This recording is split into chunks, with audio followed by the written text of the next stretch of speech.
Hey everyone, welcome to this inaugural episode of The Numbers. I'm Eric Grenier and I'm joined by Philippe J. Fournier. Philippe, how you doing? You're in Quebec City. I am in Quebec City. Good morning, everybody, and bonjour, Eric. It's good to see you. I'm very glad to get this project going. We've been thinking about this for over a month. Well, more than a month, but we've been announcing this for a month now. Very excited to begin this. And yes, I am in Quebec City because you may have heard that Pierre Poilievre is in town. There's the Conservative Party convention in Quebec City, and I'm in my hotel room, just getting ready to. I received my accreditation, and I'm just getting ready to cover that. So it's going to be an interesting sight to see, especially given the polls that we have seen in the last few weeks and last few days. Yeah, and I guess you must be friendly with the Conservatives to get that accreditation. I read on Twitter that Tasha Keridan did not get it, but I guess she was trying to apply as a National Post person rather than as the former, head of Jean Charest's Conservative leadership campaign. So good, good for you that you got that accreditation. I mean, well, I guess you're one of the good ones. You're one of the good ones. I do not have many enemies since I delve in numbers, but yes, I saw that many journalists were not accredited. It's going to be funny to see who is there.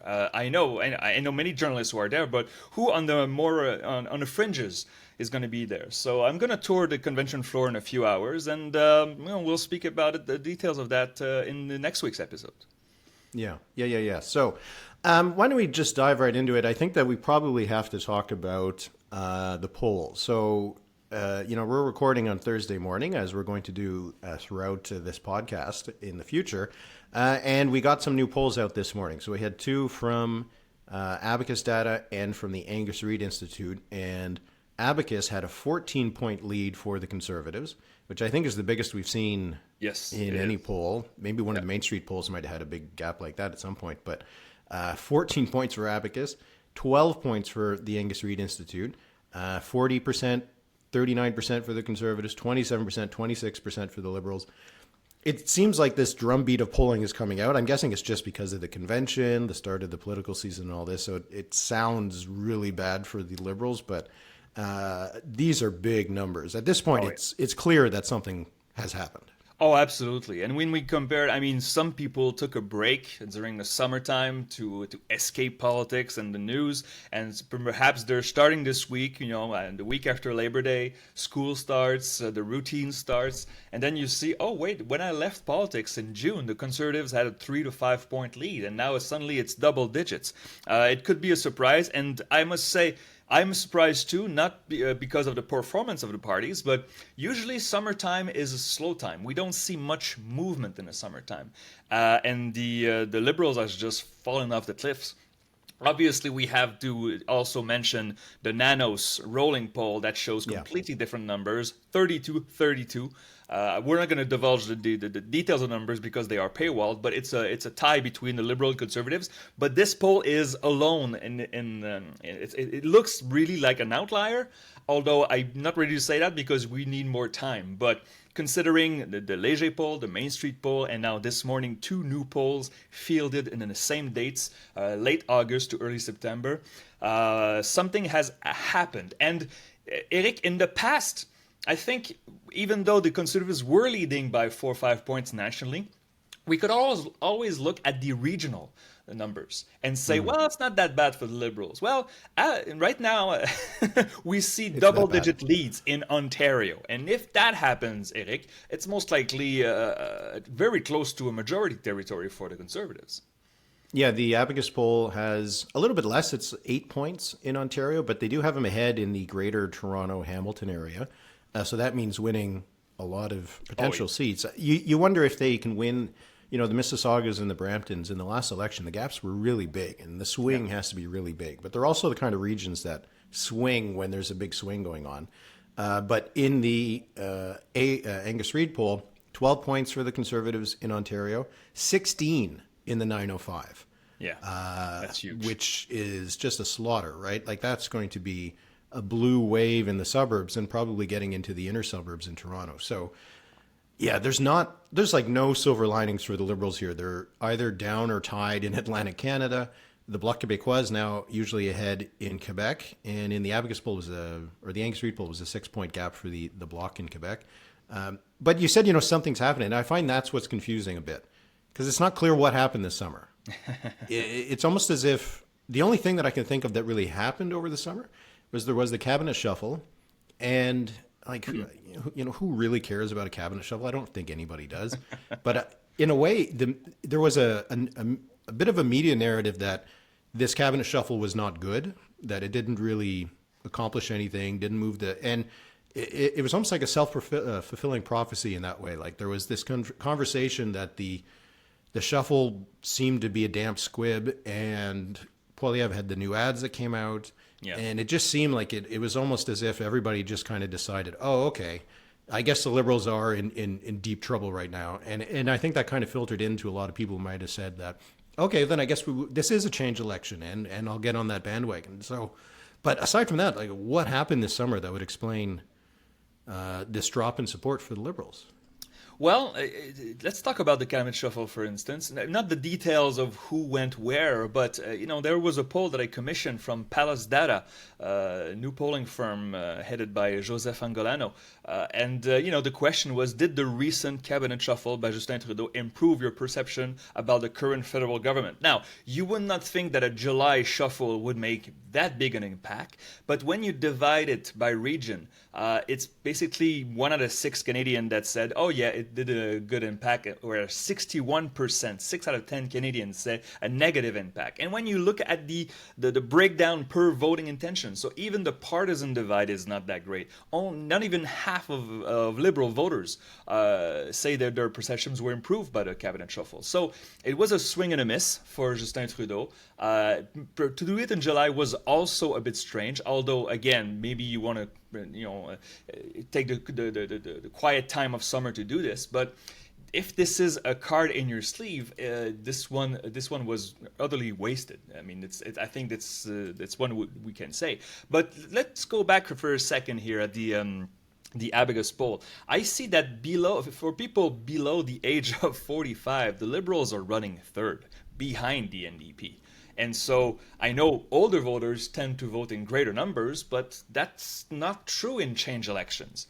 And so I know the election is 2 years away, but this has to be a huge wake-up call for the Liberals, since they have basically 2 years, unless the NDP pulls the plug, but they have 2 years to fix this, and usually time is not on an incumbent side. Yeah, well, that's really the question right now is the NDP. Because we all assume, and I think it's correct, that the NDP doesn't want to go to an election. They don't really have a lot of money. When you look at the annual returns that they had at the end of 2022, they still were carrying a loan of several $1 million and only raised $2.6 million so far this year. And this is a party that has a lot of overhead for the size of the party. If you look at their structure of their salaries and their office expenses, they're not that much further behind the Conservatives and the Liberals, but they don't raise as much money, right? So yeah, exactly. You do think that has to be a consideration. They can't always just go to a bank, you get a line of credit before an election campaign, so you can spend some money. But the more you do that, if you don't want to get deeper and deeper in debt, because at some point it's going to really be a problem. But I don't know. For the NDP, look at these numbers. They're second place among those under the age of 30.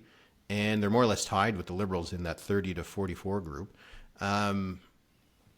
Do they keep supporting the government? There's lots of this. Jagmeet Singh coming out this summer saying he has some demands to make. But again, I'm just not I don't know what the demand, what the strength of that leverage is, right? Because how seriously do the Liberals think that the NDP will be willing to pull the plug? I do not see, given those numbers, giving those levels of support, that the NDP has much leverage. I mean, yes, the government right now is unpopular and the Liberals are trailing in voting intentions, but it's not like the NDP is doing well either. Between 16 and 20% in polls. This is the cruising speed of the NDP between election cycles. So Jagmeet Singh has not been able to grow the base in the past, 5 years he's been leader now. And so, if he goes to Liberals and says, I want this and this and that, the Liberals could say, well, you're going to put Pierre Poilievre in I was going to say 24 Sussex, but that's not happening. We know that. But but you're going to put Pierre Poilievre in a PM seat. So they have the luxury of time. I think they would be fools not to use it, but you have to use it wisely at this point because the numbers look awful for the Liberals. You know did you ever see the movie Inglourious Bastards? Yes, I did. Yeah. Yes. You know the scene when they're in the tavern and they're playing the game and they're pretending to be Germans and there's a German soldier sits with them and then eventually they all start pulling guns on each other. And I feel like this is the kind of situation that the NDP and the Liberals are in, that they each have guns to each other's heads. So it's almost like they're in this boat together. To mix my metaphors even further, the NDP would likely lose some seats to the Conservatives. Yes, they would. could have a very bad election. You could imagine this not going well for them either, and losing some of their seats in the BC Interior, Northern Ontario, places that, they might be able to pick up a few from the Liberals in Toronto in exchange, but you could easily imagine the NDP dropping to 20 seats or something like that. And then they just get to sit in the further back corner in a Conservative majority government parliament. So, yeah, you got to think that at some point that meeting, that negotiation between the two of them is more going to be not, here's what I can do for you, but like, how are we going to get out of this together? Because we're doomed at this stage unless we figure this out. Because the NDP might like to see the Liberals drop, but at some point, the NDP is not picking up any of that support, right? No. So it's not. I think what you mentioned is it a Mexican standoff? Now I'm imagining Trudeau and Singh in a Mexican standoff. So it was a Mexican standoff in German occupied France in the movie. So I don't know. What do you want to do from here? Should we talk about this convention and a bit more what the Conservatives are hoping to get out of it? Because it seems like it's a bit of a high risk moment. It's doing so well in the polls. Yeah, it's a high-risk moment, especially the fact that it's in Quebec. And I was interested this morning. I woke up early and I did my media rounds, listened to MIDI radio stations locally and across the province. And, the media is covering this quite extensively. So it's not like they're being ignored right now. And so will they be able to have a convention with the focus on the economy and housing and affordability, or will it veer into this, abortion, gender rights, the environment? Remember the only O'Toole convention in 2021. I think all that was remembered from that convention was that the Conservatives had a vote on whether climate change was real.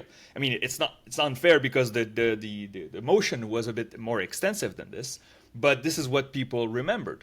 And so will they be able to benefit from this? Because right now the polls in Quebec for the Conservatives, I know it's small sample size, but they've been decent. Right now, this morning, Angus Reid Institute, 20%, and the Abacus data has 25% in Quebec. Now, the Conservatives in their current form since the merger in 04 or in 03 rather, never had over 25% in Quebec.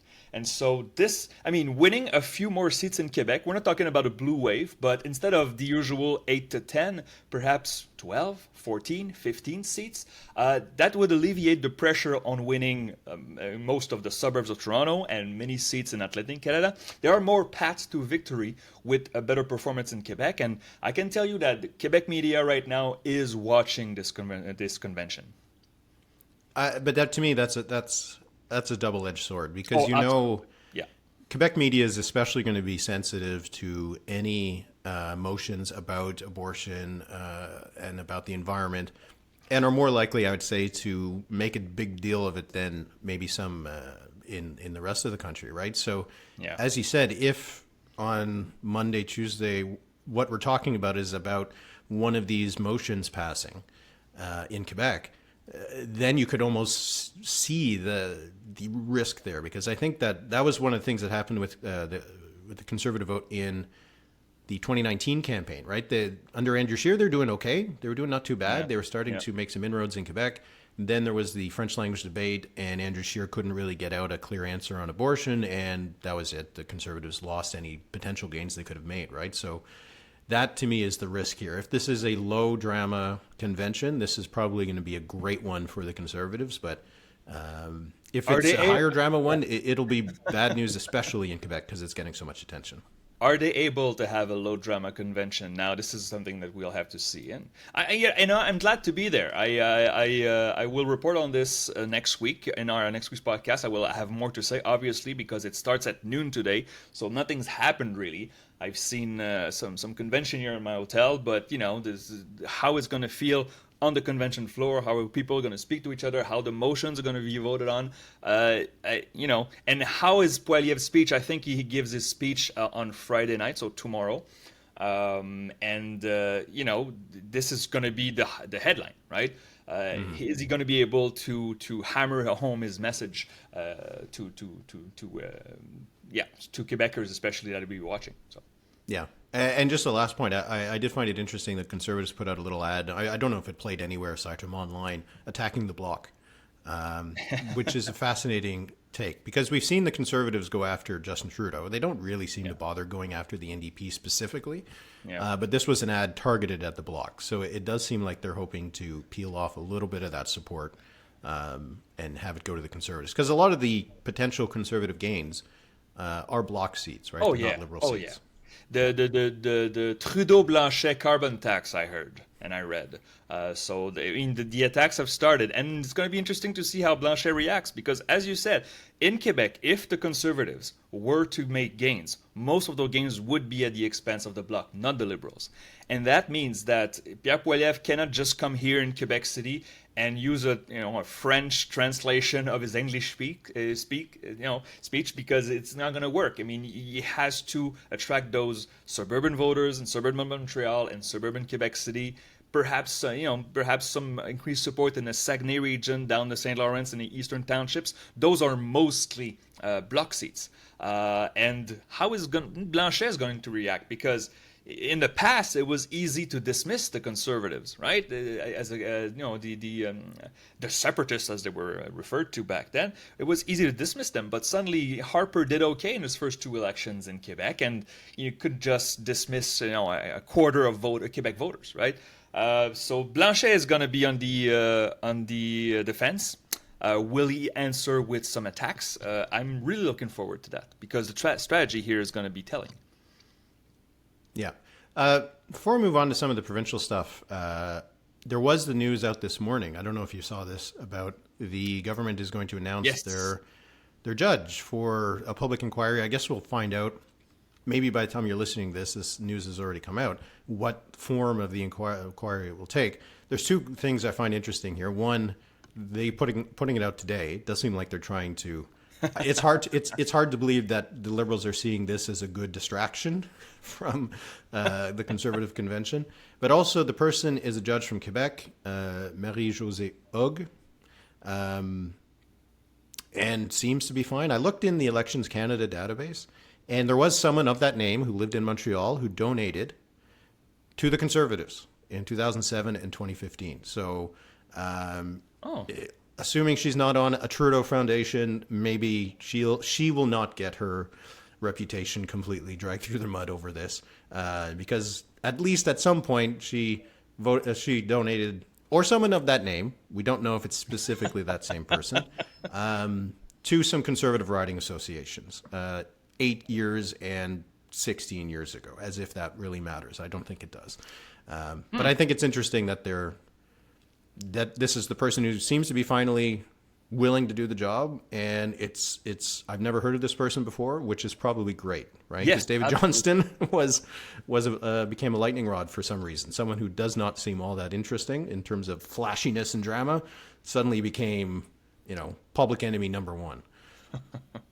And also interesting, how long will it last? And does the government really want to spend most of the fall and the winter sessions talking about foreign interference? I mean, I know it will be out of their hands, obviously, but how much is that going to taint the next parliament session? I'm curious to see. But again, we don't have the numbers on this. We'll have to wait and see. But it seems that the foreign interference file has a bit receded in people's minds, and maybe it's going to come back. I'm not sure how good that's going to play for the government. So we'll see.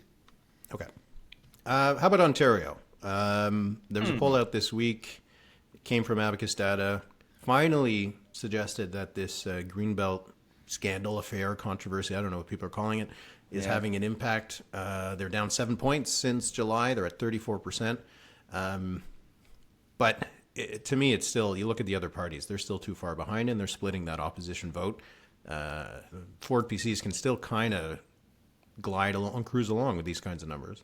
Oh, there's no doubt. I mean, when I saw the David Coletto tweeted the 34% for the PCs, I figured, oh, are the Liberals up? Are the NDP up? And then they saw that they're both up a little bit. So they're splitting that non-PC vote. So this would result in a reduced majority for the PCs. But I think I wonder how much people care about this. Again, let's remind ourselves that not even half of Ontario voters voted last year during the general election. Now, I know I've read the details of, this is a terrible corruption scandal, but it seems that Ford appears to be Teflon on this.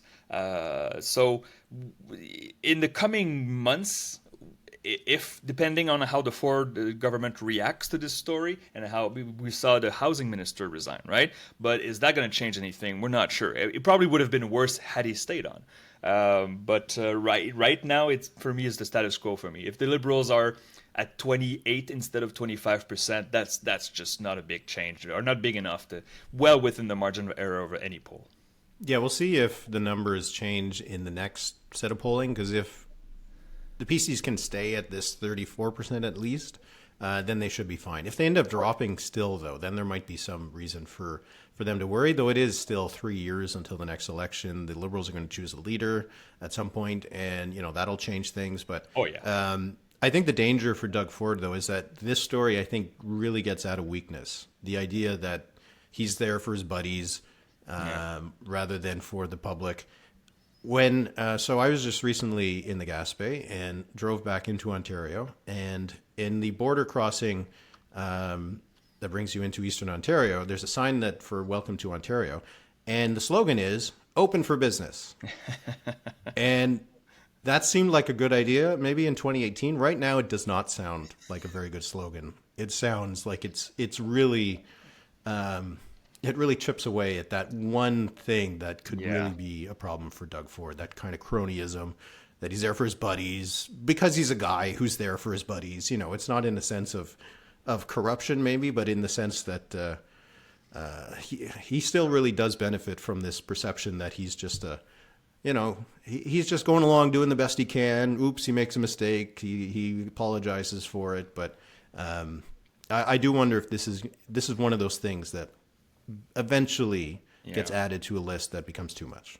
Eventually, also, he will have to act like a conservative if he wants to receive conservative votes. I mean, we know the Ford PCs are big spenders. They haven't acted at least as fiscally responsible governments, and you wonder how long many conservative voters across Ontario, and we know there are a lot of them, will eventually say, "Hang on a minute, we voted for conservatism."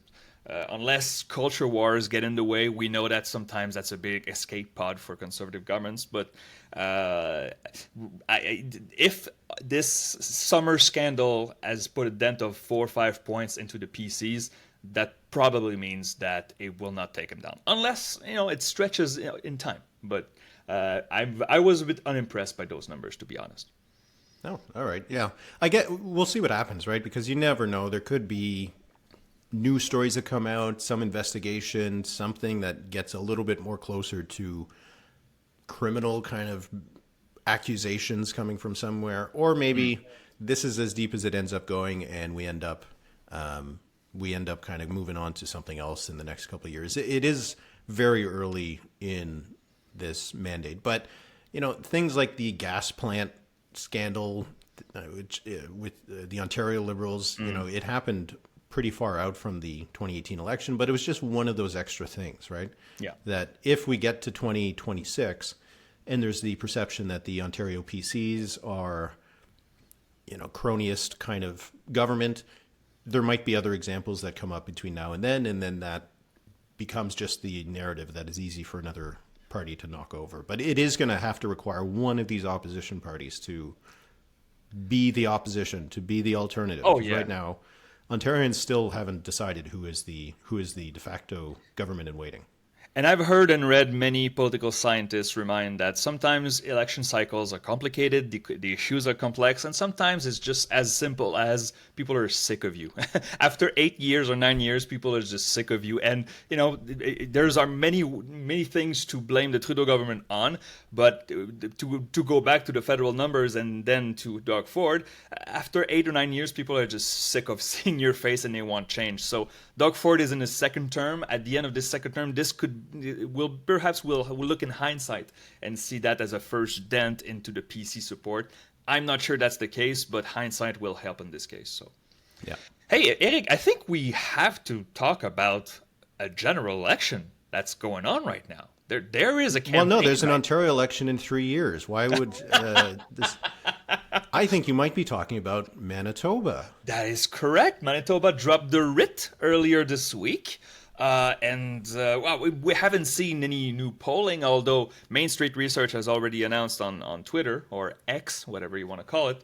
It's still twitter.com, so I don't know why anybody's calling it X. Well, yeah, I think x.com works also, but it's really? just X is so... That sounds like a dangerous URL. I wouldn't put that in anywhere. Well, let's move on. But yeah, so the Manitoba election, we'll see Main Street's numbers, what they say. They had a poll in the summer that I didn't use for my projections because there were some problems with it. But now that the writ has dropped and the campaign will begin, I know that Léger has an office in Winnipeg. There's of course the local pollster Probe Research that we expect that will release some numbers. So this is going to be an interesting one. What's your take at the starting line of the Manitoba election? I think this is the NDP's to lose. There was the last poll from Probe, which was in June, had a tie between the PCs and the NDP. But the NDP was still way ahead in Winnipeg. Some of the within Winnipeg numbers that Probe had out didn't really make all that much sense. So you could probably flip some of them around. But the NDP has been leading in the polls, or at least tied with the PCs, but usually leading for years. Heather Stefanson is one of the least popular premiers in the country, and it does seem like her tone that she's taken over the recent period is to be a bit more negative, which is probably not going to improve your personal image if you're coming off as the attack dog. Yeah. And they don't have a lot of incumbents, the PCs. Like, I can't remember the number, but it's something like a quarter or of the caucus isn't running again. And I just think that the NDP probably is going to win enough seats in Winnipeg. I would give them right now the advantage, but it is going to be close. I don't think it's impossible that it's 29 seats for a majority? Yeah, that's correct. Yes. You could get both of those parties at 28, 27, 26, and then it all comes down to just those three Liberals. But it could end up being that close. I think it's going to be an ugly, ugly, ugly campaign. Well, the PCs have started their campaign. You see that it looks like they're campaigning against the federal government. I guess it's a recipe that worked for Danielle Smith to mostly campaign against the Trudeau-Singh alliance and the carbon tax. Manitoba is not Alberta. Manitoba is far more middle of the road in terms of politics. And the numbers, as you said, suggested that the NDP was way ahead in Winnipeg. And so those outer suburbs of Winnipeg is where the election is going to be decided, most likely, because we expect the regions, the rural regions, except for the northern parts, to go for the PC. We could see a clear rural-urban divide, perhaps as stark as Alberta in Winnipeg, in Manitoba, and so I'll be looking forward to see what those numbers are as the starting line, and also to watch the debate to see how Ms. Stephenson defends herself. Will she go on the attack or will she play more defense? Probably her attitude will be modified by the numbers that are out by then. Yeah, and the Liberals, they're usually polling somewhere in the teens, mid-teens. If this campaign, if it becomes a campaign that is more of a change election, the Liberals might lose some of the support that they have over to the NDP, and then that could help push them over the edge. But if Wab Kinew doesn't perform well enough, and people still want to change, then that Liberal vote could be a bit of a problem. We did see in some of the by-elections in Manitoba that the Liberals were doing okay, like a lot better than you would expect based on where they've been in the polls. So they do have the ability to get some of their vote out, but I do think that this is the NDP's to lose. And I do think the dynamic with the federal provincial kind of dynamic is interesting because, as you said, the PCs are going after the carbon tax, going after the Liberals federally. But this isn't like Saskatchewan or Alberta where the provincial NDP does not really want Jagmeet Singh to get anywhere close to them, right? Wab Kinew and Jagmeet Singh far closer together. The Manitoba NDP, I would say, is further to the left than those NDPs in Alberta and Saskatchewan. So it would be interesting to see if the NDP does win in Manitoba and what the federal NDP does with that. Because they haven't had a win since, I guess, John Horgan in 2020, right? Yeah. So, and then what does that mean for the Liberals in Manitoba? Does that kind of sap them a little bit? Do you see like a little bit of a bump for the NDP in the province? So that'll be something to watch as well, but only after the campaign. Well, if we look at the numbers, just to go back, the federal numbers in the Angus Reid poll, it has a decent size sample for Manitoba, 251, 48% Conservatives, 23% apiece for the NDP and the Liberals. So this Liberal NDP brand is kind of weak right now at the federal level in Manitoba. So perhaps this is what Ms. Stephenson will try to remind her voters. Look, they're the red and the orange team. They're against you. They're for the carbon tax. They make things more expensive. I mean, I think it's also always a last resort strategy for any premier to attack the feds during an election. In Quebec, we see it all the time. It's a first resort in some provinces. But yeah, that's true. But the thing is, it works sometimes. That's the thing. That's why they use it. It works sometimes. And so, if we had a conservative government in Ottawa, you think that the Wab Kinew NDP or the Douglas Lamont Liberals would not point at Ottawa and say, look at those conservatives are hurting us. This is a common strategy. Sometimes it works. We'll see if it works this time. The day before the Manitoba election, there'll be a by-election. We'll talk a bit more in detail on this in our French language podcast, Les Chiens. That's going to be fun. But yeah, there's a Jean-Talon by-election, October 2nd, Quebec City riding. Are you close to it, where your hotel is? No, I'm right downtown next to the National Assembly, so I'm in Tachereau, but it's the one to the west of here, in Sainte-Foy and Sillery. So basically where Université Laval is, and towards the St. Lawrence. I used to live there. And Jean-Talon, I mean, for our listeners who don't know, Jean-Talon is a very interesting riding. If I had to pick among all 125 ridings in Quebec, pick my most interesting, Jean-Talon would be right up there. It used to be a Liberal stronghold. The Liberals won it straight from, I think, the early 60s. You're talking about Jean Lesage era, all the way to 1952. I'm sorry? 1952. 52, huh? So even during the Duplessis years. Oh, I didn't know that. Okay. So at least the area. Sometimes, the name might have changed, this kind of thing, but the basic kind of area that is Jean-Talon today had been Liberal since 1952.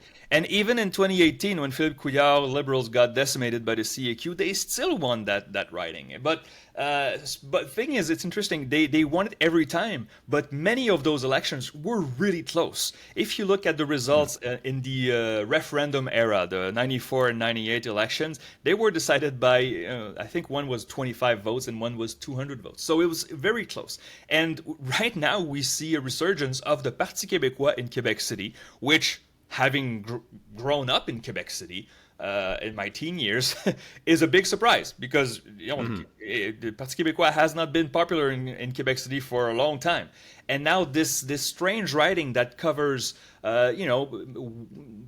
people that I don't want to say rich, but that have high income near the St. Lawrence in Sillery, and then you have these students that live near the Université Laval. So it's a big mix of demographics, and to have a face-to-face between the governing CAQ and the Parti québécois, and we expect Québec solidaire to be third, but again, they could have a good local campaign. It's going to be very interesting. So that's on Monday, October 2nd. And I think we're going to see some more local polling on this before it's up. Yeah. The real interesting part about this is that the CAQ has lost support in the Quebec City region. The PQ has moved into a tie in the last Léger poll. Yep. So this by-election almost becomes a bit of a test case about whether any of these numbers are real. And if the PQ is actually doing as well as that and can actually turn this poll support into voting support. And it's weird that the party that has only 3 MNAs right now, if they win this by-election, they're second place in the polling provincially, I think will become, in the media's kind of view, the official opposition if they manage to get this 4th seat. But it is a bit of a remarkable kind of mini story that the CEQ now has to worry about the Parti québécois, that just a few years ago we were wondering if it would even become an extinct party, right? Yeah. And they got For another the life record. like a cat. Yeah, for the record, though, I would say that I've read that the PQ has been dying for years, and of course they haven't done well. They just had their worst election ever. But I was never part of those people, because when you poll on sovereignty, sovereignty is still popular. It's not as popular as it used to be, but it's always, low to mid to high 30s in support. And and there's only one party that seriously campaigns on sovereignty, even though it's not the preferred option for most Quebecers. As long as you have that high support for sovereignty, the PQ is going to do fine. Now, the Paul Saint-Pierre Plamondon has been able to put a lot of spotlights on him since the election, even though the PQ has only 3 seats, and the Liberals are just directionless. They're leaderless. We don't know what they stand for. We never hear about them. And in the last few polls that we saw, the Liberals, the Quebec Liberals, 4 or 5% among francophones. Can you imagine, Eric, 4 or 5% among francophones? So you take 20 francophone Quebecers at random, one of them supports the Liberals. So Probably doesn't mention it. Probably keeps it to himself. Exactly. You ask him, he's like, no, I don't want to. So this is going to be a fun by-election. I think the CEQ has to be seen as the favorite because it has a better machine. The Parti québécois, perhaps the fact that when the party is in the second term, like the CEQ is, they would be kind of punished or warned by the electorate. It's just that the main issue in Quebec City that caused that movement was the abandon of the third link promise, the highway that they wanted to build under the St. Lawrence. For people in Jean-Talon who live near downtown, the third link was not a popular option. So the fact that the CQ abandoned that idea may not have caused that much support. So the PQ has raised expectations tremendously here. And it's a strange strategy. It's not one that I would have adopted if I was counseling the PQ. Usually you want to under-promise and over-deliver. Now they're over-promising. If they lose by 10 points, what will they say? Okay, we'll try next time. I don't know. It's raising expectations is always dangerous in politics, as in life. Mm-hmm. All right, we'll return to this one as it gets closer. How about we move on to our questions? Absolutely, let's do it. So every week we're going to be answering some questions from our patrons, so people who are supporting us on Patreon, which you can find at thenumberspod.ca, and on the Discord, which is also somewhere where people get access to as Patreon supporters. And the Discord started to liven up a little bit over the last a few days, so it's been fun to see that. And we did get some questions both on the Discord and on the Patreon. Philippe, do you want to choose one? Do you want to start with one? Why don't you go ahead? I'll scan through. I've gone through it. So go first. Okay, yeah. We did get a question from Justin Kim on Patreon about the Greenbelt controversy. We kind of dealt with that when we were talking about the with where things stand in the polls there. So maybe we'll skip that one. But well, I guess the question was whether if Doug Ford's polling numbers continue to dip, which opposition party do you believe is more likely to pull ahead? I think that we need to see who the leader's going to be of the Ontario Liberals. Yeah, that's probably the safest option. But if I had to bet right now, I mean, the NDP had its chance.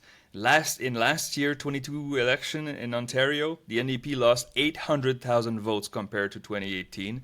If they can't get traction after all this time, being the official position, having higher exposure in the media. If you would have to wait and see to see how it goes for the Liberals. But I think if I had to bet on which opposition party has the better shot for 2026, it would have to be the Liberals. I could be surprised by this, and I'm not a NDP doomsayer, but I'm just saying the numbers suggest that the Liberals should be in a better position to take this support. But perhaps I'll be wrong, depending on who the leader is, as you said. Yeah, I think that'll be a big thing. But also, it's just, if you look at sort of the map and where the Ontario PCs would lose government, it would be in the GTA and the inner suburbs of Toronto. And those are almost entirely seats that the Liberals would win, right? Mississauga, Brampton, York, Durham region. The NDP just doesn't have a lot of support there. So the Liberals are probably best positioned, especially if the Greenbelt controversy itself becomes the focus. In those regions, they will swing to the Liberals. And especially if it ends up being Bonnie Crombie who wins, Mississauga mayor, probably in a really good position to pick up some of those seats. If it ends up being Nathaniel Erskine-Smith or Ted Hsu or something like that, then I think all bets are off. How about this question, the one that we got from ASAQC on the Discord? So he was kind of just looking for a deep dive into the ridings that changed hands in 2021, since so few ridings changed hands. And, obviously because it's now 2 years since the last election, we'll cast this forward to what this means for the next time. But there weren't a lot of seats that moved in 2021. There was 0 in Quebec. That was incredible. All 78 seats stayed exactly the same. There were some variations in the vote, but all 78 winners were the same in 2 consecutive elections. You said there was not a lot. I counted them. It's 22 out of 338. Only 22 seats changed hands. And it pretty much, as we saw in the final results of the election, it pretty much evened out. So I broke it down per region. So there was 6 in Atlantic Canada that changed hands, 7 in Ontario, 3 in Alberta, and 6 in BC, 0 in Quebec, 0 in Manitoba, and 0 in Saskatchewan. And we said that the election most likely is going to be won in Ontario, and the majority is going to be won by the Conservatives if they win a majority by combining gains in Ontario, Atlantic Canada, and BC. 12 seats change hands in Atlantic Canada and BC together. I think it's possible, but I tried to look at the demographics. I tried to look at what could have changed in those ridings. I could not see a single factor or a single conducting wire between all those ridings. But it was interesting how close those 2 elections were.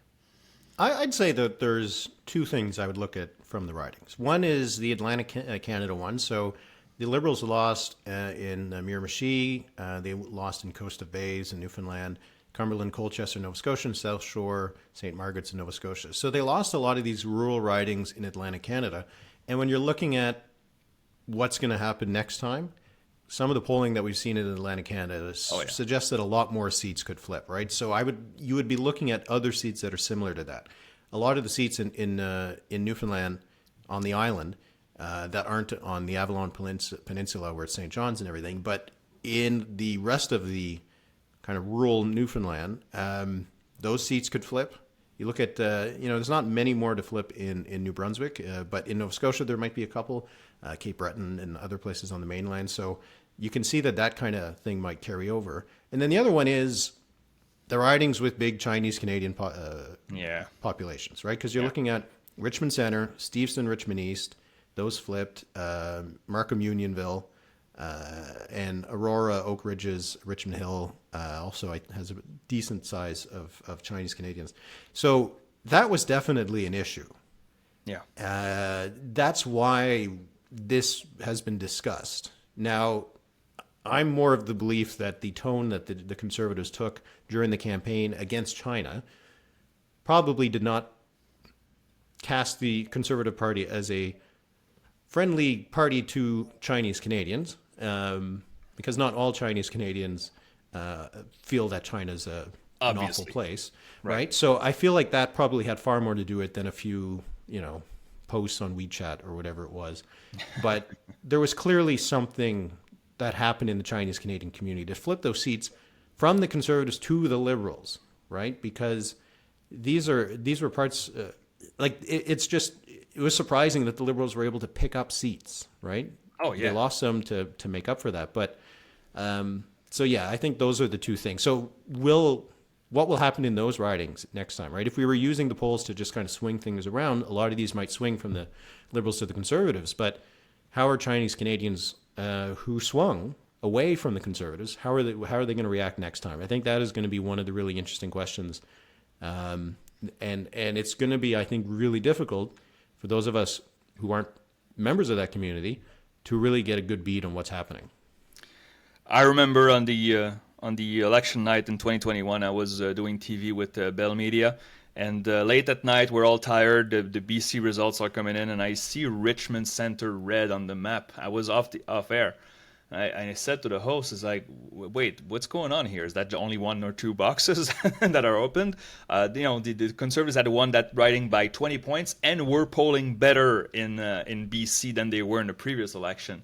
And it flipped. So I would not be surprised to see those riding flip back. But this is something that we in the pollsters, it's really hard for them to do those polls locally, because obviously not everybody wants to take a poll in a second or third language. That's a challenge for pollsters. Pollsters have told me so. It's interesting. Right now, the polls suggest that we would have a huge flip in Ontario and at least a dozen seat gains in BC for the Liberals. You mentioned Atlantic Canada. Conservatives, yeah. The Conservatives, yes, absolutely. And you mentioned Atlantic Canada. The Liberals went from a perfect score in 2015 to losing 405 to losing another 405. So, the trend line here tends to be towards the Conservatives. So we would have to watch those close seats in 2021. Okay, we did get a couple extra questions, but maybe, we're not going to be able to answer everyone every episode, and sometimes maybe we'll carry them over to future weeks. So yeah, we'll spread them out. If you did have a question, we'll see. I think you had something for me, some sort of surprise. Well, sometimes I would like to finish episodes with a little quiz. I know you fancy yourself, my friend, as an expert on Canadian elections history. And so I figured I would test you. So let's put some music in there to have some little beats for the quiz. So here's the quiz. I have 5 questions for Eric. Eric, of course, and I will have the honor system of not checking Wikipedia or ChatGPT or whatever during the quiz. If you're watching this, my hands are up. And so I have 5 questions, and I'll give you the team, like the Jeopardy contestant. They know the categories, but they don't know the questions. So I gave you the theme beforehand. It's Ontario elections in our lifetime, and we'll switch. Of course, we start with Ontario, but sometimes we'll go federal, sometimes we'll go Atlantic. We'll move it around. So I have a little quiz for you. Are you ready? I have 5 questions, and to win the quiz, you have to have at least 3. 3 out of 5 is 60%. It's the passing grade at my school. So, Are you ready, my friend? Sure, go ahead. All right, Ontario elections in our lifetime. You and I are about the same age, so I was born in 1979. I think it's 1 year after. Am I wrong about this? Yeah, early 80s? Yeah, a little bit more than that. I'm a bit younger than you. All right, so let's go. Okay, Eric, it is spring of 1995.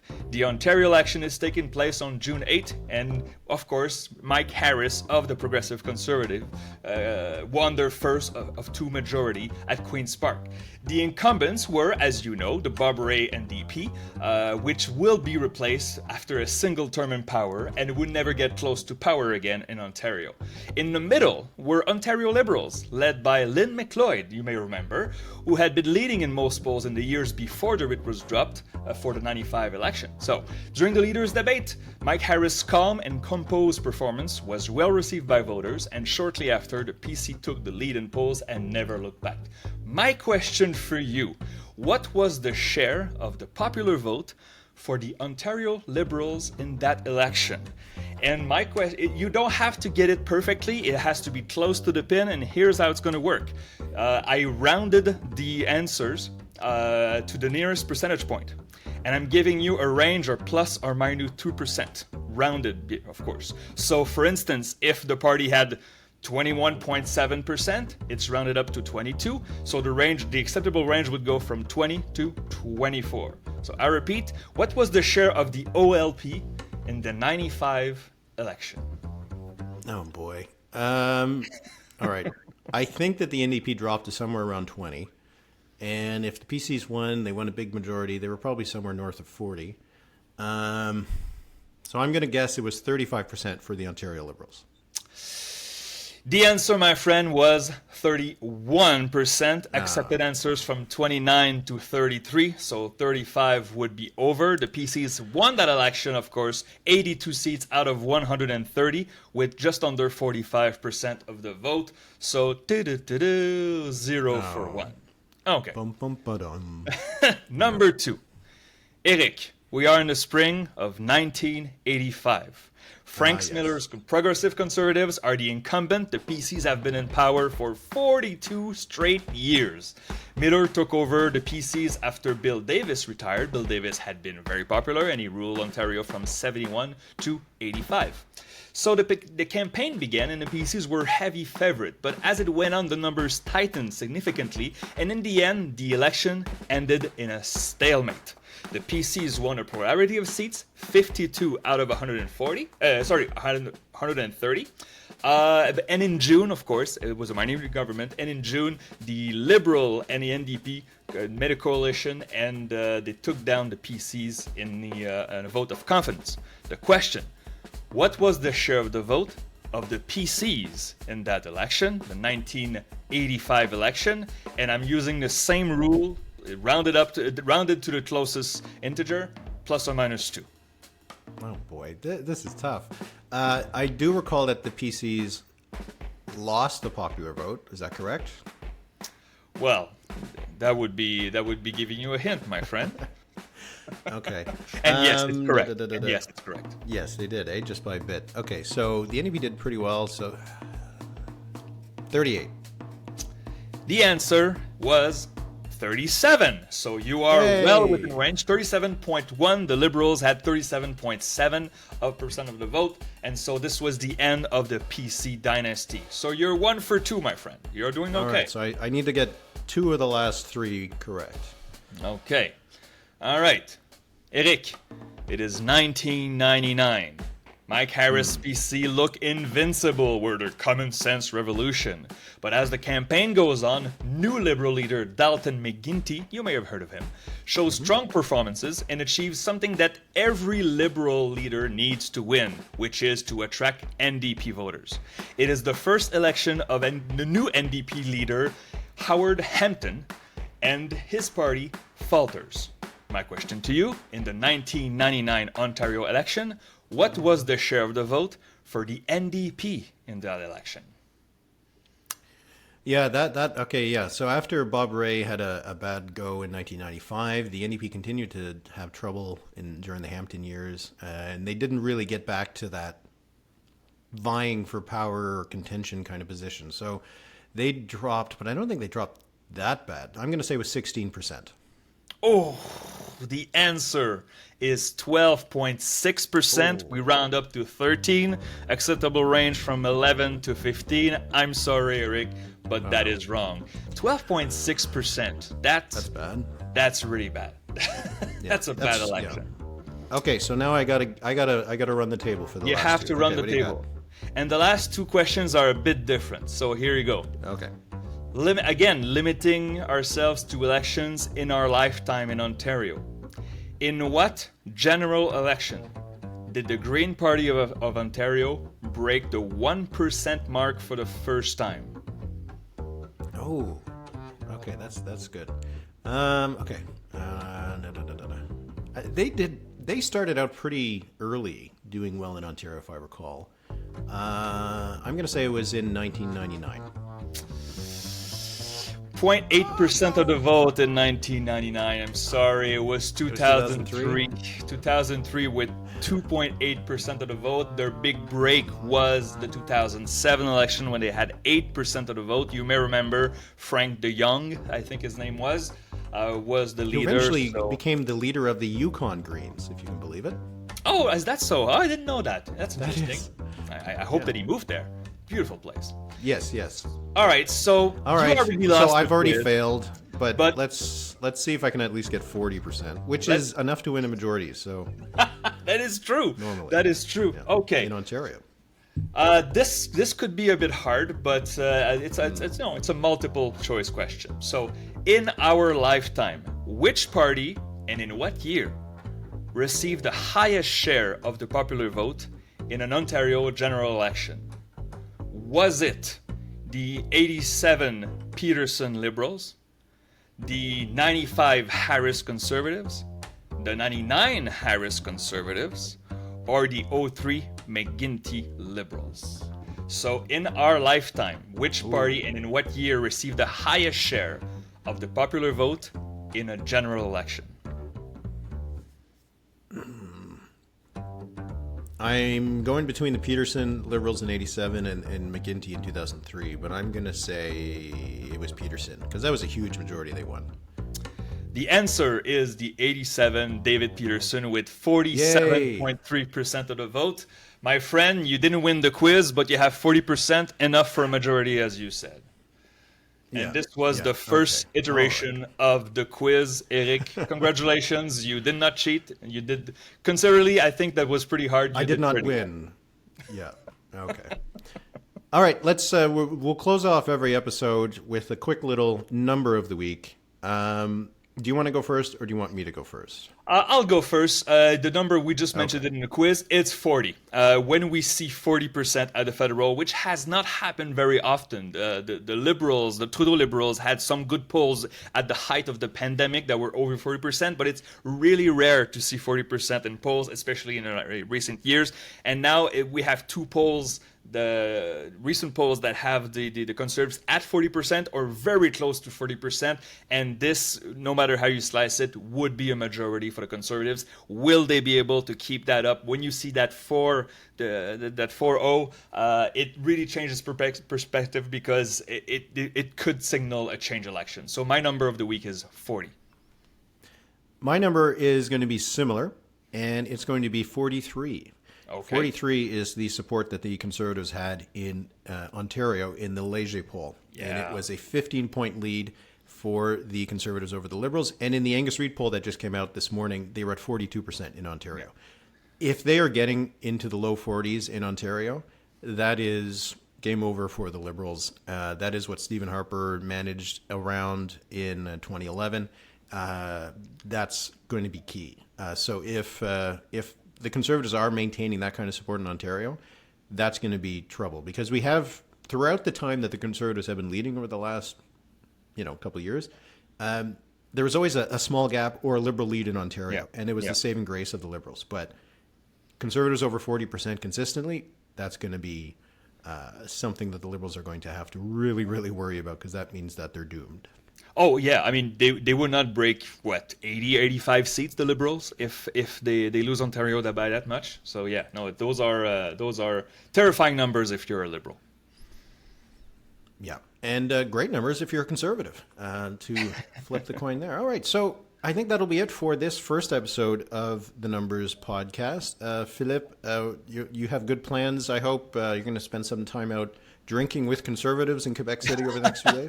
Well, I'm going to put a suit and tie. I'm going to go walk the floor. And we'll see if we have a drink or two and a few chats. I'm looking forward to see how they react to my presence there because I'm a numbers guy. I'm not a journalist. But we'll see how it goes. And we'll tell you listeners all about it next week. Thank you, Eric. We'll get the nice stories. Yeah. And if you want to get early access to every episode of The Numbers and participate in our Discord, where we can chat politics and where we solicit questions for our weekly mailbag, as I mentioned before, you can become a patron at our Patreon site. You can find it at thenumberspod.ca. If you're already a patron, then thanks so much for your support. We really appreciate it, especially in these early days. We will eventually have exclusive episodes for patrons, so you'll want to eventually absolutely sign up so you can get those. We'll be back again with another episode next week. We'll hear about Philippe's time in Quebec City. Bye, everybody.